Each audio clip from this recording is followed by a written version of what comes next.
এই খাবারটা কি কেউ যদি বলতে পারে সবাইরে ভাজি করে খাওয়ানো হবে, তো আসলে এই খাবারের সাথে অনেক আপু ভাইয়ারা পরিচিত না, আবার অনেকজন খুবই পরিচিত।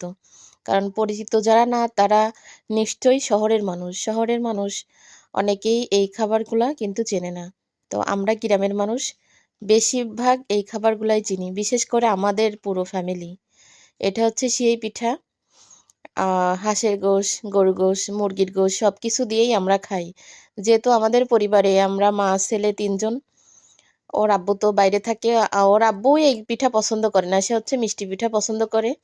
কিন্তু আমরা সমান মা ছেলে ৩ জনই কিন্তু মিষ্টি পিঠা পছন্দ করি না। আমরা রুটি, সিএই পিঠা এগুলাই পছন্দ করি বেশি।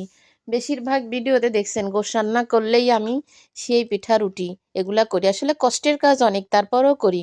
কারণ ছেলেদের পছন্দ, আমার পছন্দ। ওর আব্বু আবার এগুলো পছন্দ করে না। সে হচ্ছে মিষ্টি পিঠা পছন্দ।